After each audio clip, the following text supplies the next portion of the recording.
چگونگی ادای حج. کسی که قصد حج را دارد باید نیت حج تمتع و یا قران و یا افراد را داشته باشد.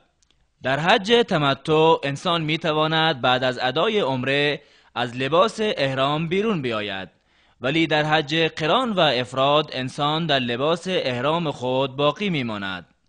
اعمال حج از روز 8 ذوالحجه شروع می شود و در روز 13 پایان می یابد و چگونگی آن بر حسب روزها به این صورت است: روز 8 یا روز ترویه. این روز را روز ترویه نام نهادند، چون در زمان قدیم حجاج در این روز برای خود آب را به اندازه کافی برای منا و عرفات تهیه می کردند، چون در آن دو مکان آب وجود نداشت. و سنت است که حاجی در روز 8 قبل از نماز ظهر احرام خود را ببندد و از جایی که هست احرام ببندد. اگر در مکه باشد از خود مکه و اگر در منا باشد از خود منا احرام ببندد. پس ابتدا غسل می نماید و از خوشبویی استفاده می نماید و لباس احرام می پوشد و می گوید لبیک اللهم حجا، لبیک اللهم لبیک، لبیک لا شریک لک لبیک، ان الحمد والنعمت لک والملک لا شریک لک. و سنت این است که جمله تلبیه را زیاد تکرار نماید. بعد از آن حاجی به طرف منا می رود، نماز ظهر و عصر و مغرب و عشا و نماز صبح روز بعد را در آنجا ادا می کند. هر نمازی در وقت خودش و نمازهای 4 رکعت را قصر می کند و 2 رکعت می خواند و در منا باقی می ماند تا طلوع خورشید روز 9 که روز عرفه باشد. روز عرفه روز 9. وقتی خورشید روز 9 طلوع کرد، حاجی لبیک گویان به سمت صحرای عرفات حرکت می کند و سنت است که حاجی ابتدا به منطقه نمره برود و تا زوال خورشید در آنجا بماند، البته اگر برایش امکان داشت. و نمره مکانی است قبل از عرفات چسبیده به آن.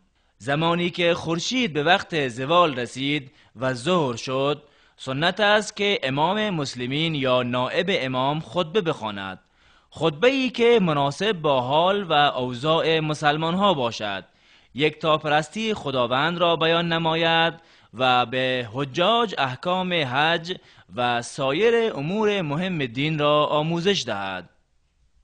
سپس در آنجا نماز ظهر و عصر را قصر کنند و جمع تقدیم برپا بدارند. و اگر حاجی در نمره توقف نکند و مستقیما به عرفه برود جایز است. وقوف در صحرای عرفات. و منظور از وقوف در عرفات این است که حاجی در روز 9 در عرفات باشد. فرقی نمی کند که ایستاده باشد یا نشسته و یا خوابیده و یا سواره باشد، چون منظور فقط ایستادن نیست. وقوف در عرفات رکنی از ارکان حج می باشد که حج بدون آن صحیح نمی باشد.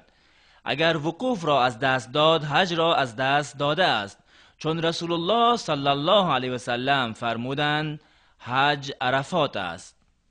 و وقت وقوف در عرفات از طلوع خورشید صبح روز 9 شروع و تا طلوع صبح روز 10 ادامه دارد.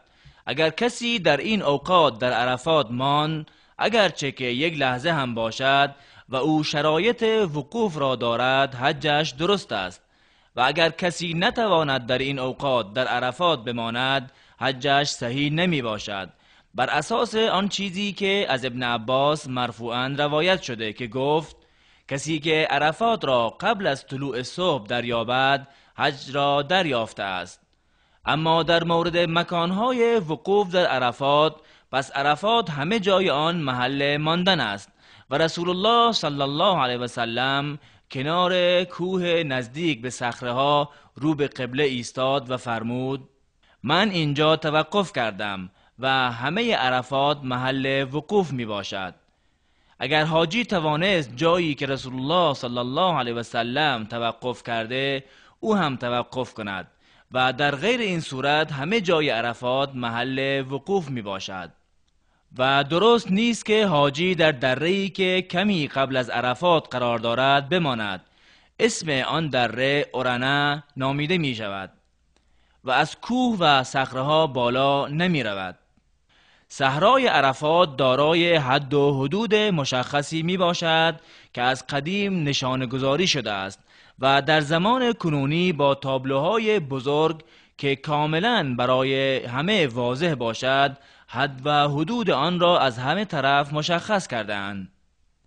حاجی در زمان وقوف در عرفات چه کارهایی انجام می دهد؟ مشروع است که حاجی در این روز رو به قبله نماید و زیاد دعا کند و در دعا کوشش کند و گریه و خشوع و ضعف و نیازمندی خود را به سوی الله عزوجل آشکار نماید. در دعا اصرار نماید و دعا را تکرار کند. رسول الله صلی الله علیه و سلم فرمود بهترین دعا دعای روز عرفه است و بهترین دعایی که من و انبیا قبل از من گفتند این می باشد: لا اله الا الله وحده لا شریک له له الملک و له الحمد و هو علی کل شیء قدیر. و بر این حریص باشد که دعاهایی ثابت شده از رسول الله صلی الله علیه و سلم را بخواند و از دعاهای جدید و سخت خودداری نماید و اگر چیزی از قرآن بخواند که بهتر است و بر پیامبر صلی الله علیه و سلم زیاد درود بفرستد. انسان حاجی باید به یاد عظمت و بزرگی و فضل این روز باشد و اینکه الله در این روز بر بندگانش کرم می کند و به وسیله حجاج بر ملائکه فخر می ورزد و کسانی که اهل جهنم بودند را از آتش جهنم نجات می دهد. رسول الله صلی الله علیه و سلم فرمود هیچ روزی مانند روز عرفات نیست که خداوند در آن بیشترین بندگانش را از آتش جهنم آزاد می کند و می بخشد و او پایین می آید و بر ملائکه ها فخر می ورزد و می فرماید اینها چی می خواهند؟ پس شایسته است که حاجی تمامی ساعات این روز پرفضل را مغتنم بشمارد و دوباره توبه کند و نفس خود را محاسبه کند و وقت خود را با پرسه زدن و صحبت و جر و بحث به هدر ندهد. برگشتن از عرفات.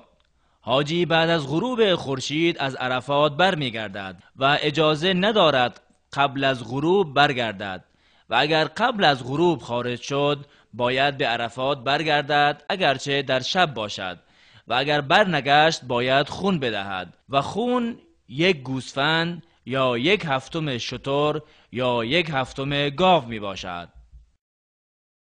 شب دهم رفتن به مزدلفه و شب ماندن در آنجا. حجاج بعد از غروب خورشید به مزدلفه می روند و سنت است که حاجی با آرامش و وقار حرکت کند تا به کسی آزاری نرسد و سنت است که در حال لبیک و مشغول به ذکر الله باشد. وقتی که به مزدلفه رسید قبل از اینکه بار و وسایلش را پایین بیاورد نماز مغرب و عشا را جمعاً می‌خواند. نماز عشا را قصر می‌کند. حکم شب ماندن در مزدلفه. شب ماندن در مزدلفه واجب است و نماز صبح را زود در آنجا می‌خواند و از مزدلفه قبل از نماز صبح حرکت نمی‌کند مگر به خاطر عذری مانند زنان ناتوان و کودکان و کسانی که همراه آنها هستند یا کسانی که مشغول خدمت رسانی به حجاج هستند.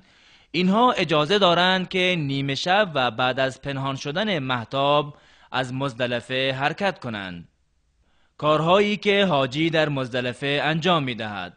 زمانی که نماز صبح را خواند مستحب است که برود به مشعر الحرام و رو به قبله شروع نماید به ذکر و تکبیر و دعا در حالی که دستانش بالاست و این کار را تا اینکه سپید دم کامل شود ادامه می دهد و سپید دم انتشار روشنایی صبح می باشد و جایز است در هر جایی از مزدلفه توقف